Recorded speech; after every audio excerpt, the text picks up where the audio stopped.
welcome everybody to the call. I am so excited to have here Shree and Mark, the founders of Piper or with Piper.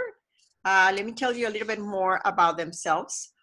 Mark Pawlikowski, did I say it right? Yeah. Yes? Oh my goodness. We're going to have a spelling test at the end of this. He's the CEO of co-founder. He recently graduated from Princeton University, done his PhD at the famous University of Oxford. He's a fellowship from the National Institute. As life sciences researcher, Mark realized the importance of tinkering and building with technology and created Piper to bring that power to an entire generation of students. I'm very grateful to Mark for doing this. Let me turn now to Shree Bose. Shree, you want to say hi? Hi. Shree is the CEO and co-founder. She is currently an undergraduate at Harvard University.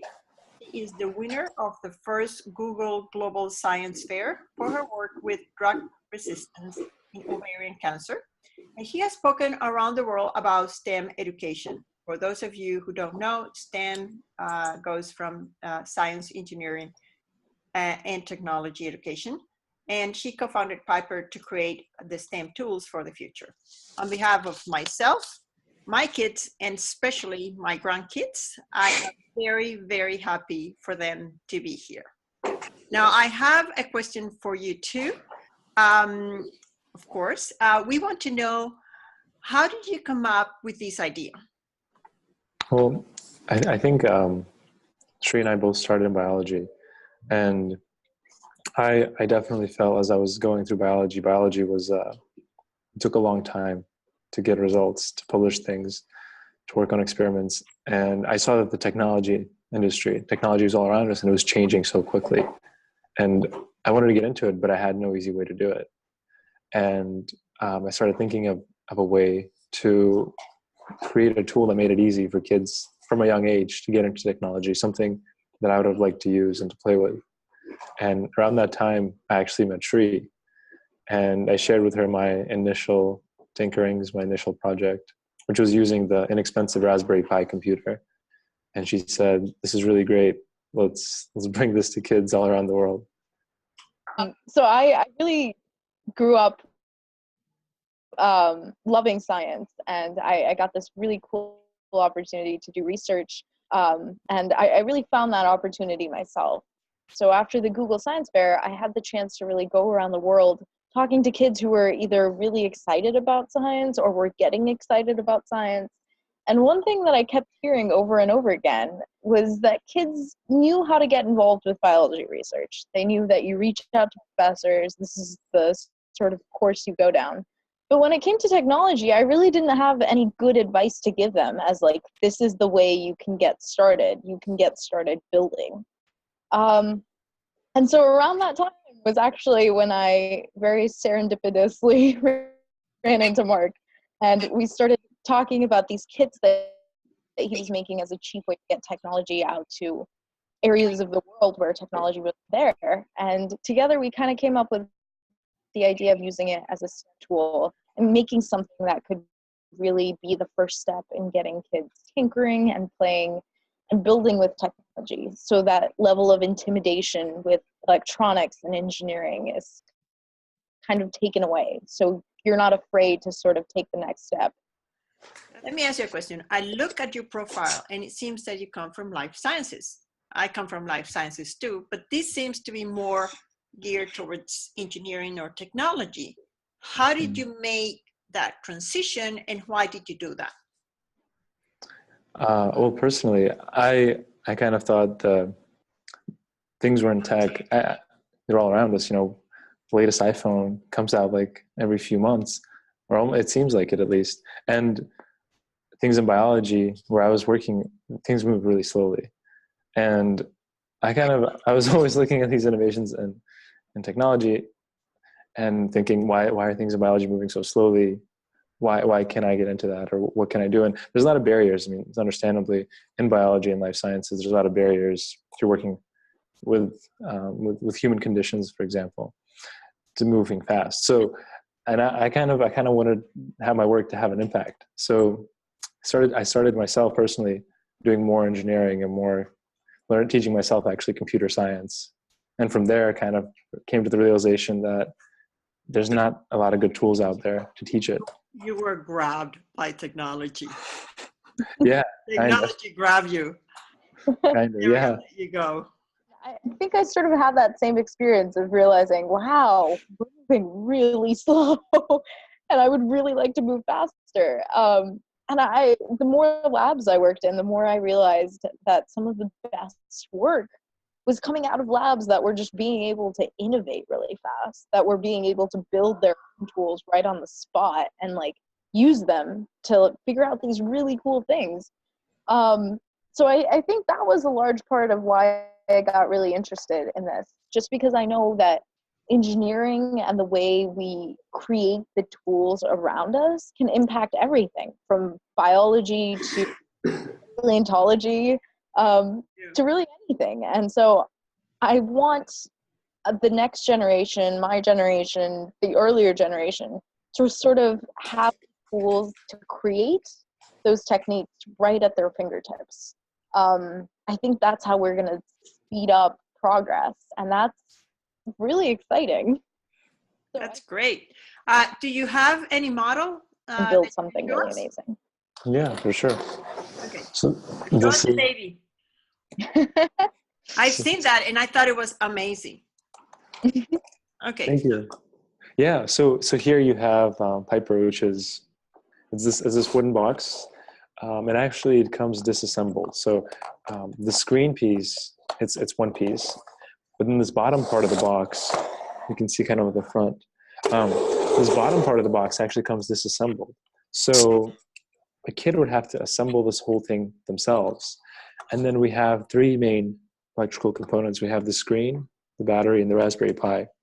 Mm-hmm. And they're color-coded so that it's very easy for anyone to just plug it in without an instruction manual.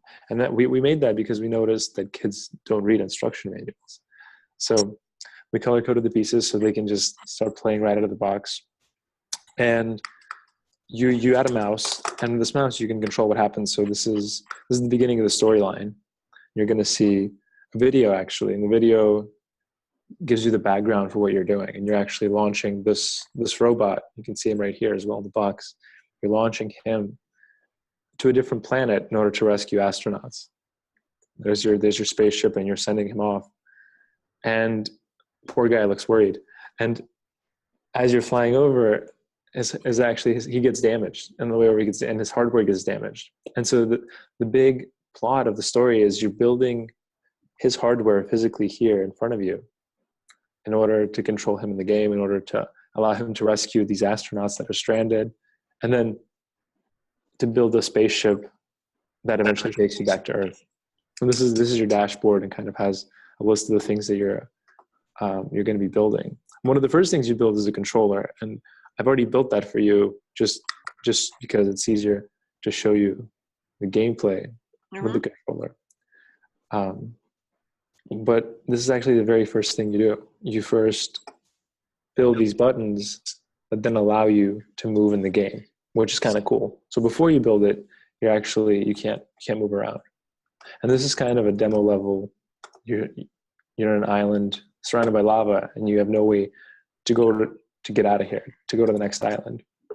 And I can press these buttons to move around, kind of moving around. There's nothing here except for this crafting table. And for Minecraft fans and players, you know that a crafting table is where you go to build something. So you can right click on the crafting table, and that actually takes you to a completely different level, like a back-end hidden level that shows you what you're supposed to be building in order to get off the island. So for this island in particular, what you're building is, I'll show you here, what you're building is a switch. Okay. So you can see here the full schematic. Here you have representation of the Raspberry Pi, which is just this right in front of you. Mm-hmm. And then you have the breadboard, which you can find in your box. That's the physical breadboard, and that's the virtual breadboard. And you put your button there, and then from there you go on and you connect.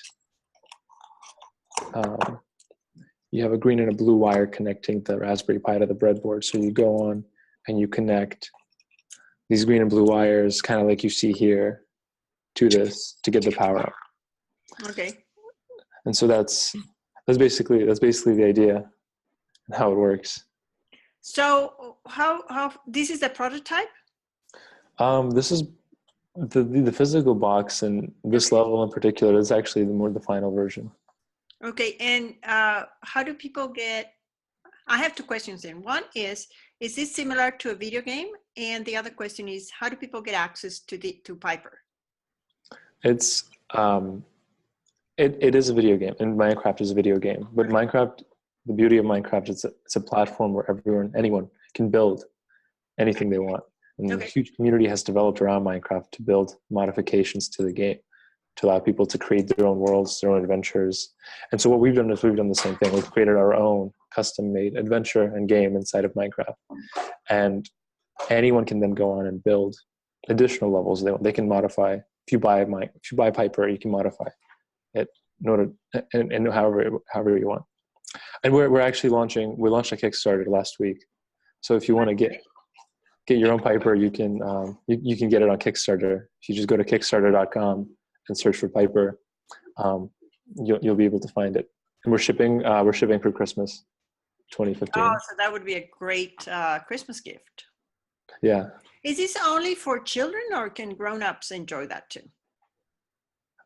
Yeah, really anyone. We've built it so that anyone who's interested in electronics, interested in getting started in electronics engineering or anything computer related, can do so very easily without any prior experience. Okay. And what do you think is the future for Piper? Well, we think that, so there are huge communities around Minecraft and also the Raspberry Pi that have developed, that have created projects that allow other people to share projects, to learn from the community. And we want to make Piper a platform where people can come, create, and share with others, kids, or anyone who wants to get started, an easy way to get into electronics. So we made 10 levels, but we hope the community takes this further and makes more levels, makes more expansions. So it becomes something that people all over the world can use to learn about and get engaged with engineering and electronics. What we've actually created is more teaching the building blocks, and what we hope to see happen with the entire Piper community in the future is to really see those building blocks being used in ways that we never even imagined. I think that's when we can say that we are successful, when kids who are using our boxes and learning these skills can create something that we haven't even thought of. That's really the future. And I think it's just teaching a completely different way of thinking about interacting with technology as something to be built and played with, instead of something that you get a keyboard in a box and you don't mess with it anymore. We really want to encourage that openness, because we think that sort of curiosity and that sort of invention will be what solves the big problems of the world in the future. That's great. Do people need any special skills to be able to use that? Not at all, actually. We've really created a kit that's very intuitive. It has color-coded, everything's color-coded, so you can just hook it up right out of the box, and then the Minecraft adventure sort of speaks for itself. And that's something we strove very hard to do, to create something without an instruction manual that anyone could just pick up and start playing. And we've added elements of real open-endedness that sort of get people thinking and to get them building and inventing. From the initial idea to where you are now, how was the path? What have you done? So we just started kind of first making things, in our own just dorm rooms, and then Shree and I we actually made a couple of a set of like 20 of these kits. We started piloting them in schools in India, in Atlanta, Georgia, in England, where I was doing my PhD, And we got an overwhelming response from people, from kids, from teachers. They asked, when can we get our hands on these? When can we buy these? And a lot of the kids, they said, can we play Minecraft on these units? So that's when the idea started changing a little bit. So when did you started doing these? In which year, which month? Oh, this was all through, I think half of well, yeah, part of 2013 and then all of 2014. Okay. And then just actually, yeah, and then we applied to and we were doing this actually a lot of it remotely. I was in England, Shree was in Boston, and we were shipping units and having like friends do pilots for us, and then we do them occasionally ourselves too, like in Atlanta. And we thought, we should take this to the next level, because this might be a really big, this might be a business opportunity and a way to get a technology out there that doesn't exist that could benefit a lot of people. So we applied to Colab, which is Zynga's games incubator here in San Francisco. And they said, this is a really great idea. You guys should come out. So we've been working in Colab for 6 months now, working with the game designers at Zynga, making, Piper into a very sleek and nice looking device and tool that people love. And so while we were here in San Francisco, we've demoed and we've piloted with over 400 kids in over a dozen schools. That's great. How big is the organization? Do you have a company already set up? Yeah. How big is it? Just 5 people. 5 people. Yeah. Do you have any message for the people who are watching this video? We have a community of over 10,000 people spread all over the world. Well, we just want to invite you to join us in creating a tool that will allow, the next generation, and even this generation, to build the technology. And the first step to that is pledging on Kickstarter, backing us on Kickstarter, and to allow us to get these units off the ground, to allow them to be distributed to makers all around the world. Shree?